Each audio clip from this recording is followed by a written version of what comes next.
Peaks కి వెళ్ళిపోయిందట. ఓటమిని జీర్ణించుకోలేకపోతున్న గులాబీ బ్యాచ్ 9.5 ఏళ్లుగా ప్రజలను నిర్లక్ష్యం చేస్తూ పాలన.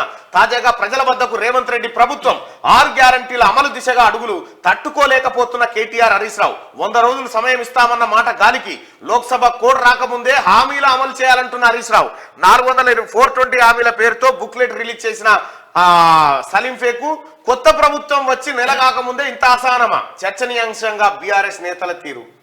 జనం తిడుతురు హ్యాపీ రావు డ్రామా అంటే మీది 840 1680 కూడా రాజకీయాల్లో గెలుపోటములు సహజమే. అయినా గులాబీ బ్యాచ్ మాత్రం మొన్నటి అసెంబ్లీ ఎన్నికల్లో బీఆర్ఎస్ ఓటమిని జీర్ణించుకోలేకపోతున్నారు. అప్పుడే ప్రభుత్వంలోని పాలకులపై విమర్శలు ఎక్కువ పెడుతున్నారు.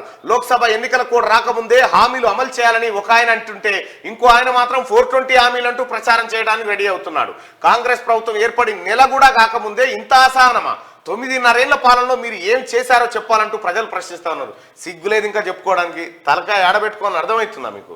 ఇంకా కూడా జనం పండబెట్టి జనం ఇట్లే బండ కొట్టినాక కూడా సిగ్గొత్తలేదా ఇంకా వీళ్ళకు? వద్దురా మీరు, వద్దురా మీ పరిపాలన వద్దు, మీ దరిద్రం వద్దురా అని చెప్పి జనం అంటుంటే లేదు లేదు లేదు లేదు అంటారు. మేము చేస్తాం సేవ, చాలు మీ సేవ చాలు.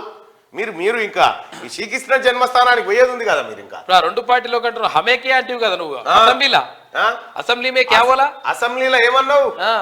మేము ఎంఐఎం ఒకటే అన్నావు. ఏమన్నావు?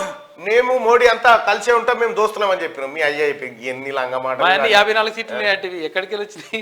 54 సీట్లు మా ఉన్నాయంటివి కదా. అంటే దాని బీజేపీని కూడా కలుపుకున్నావు కదా.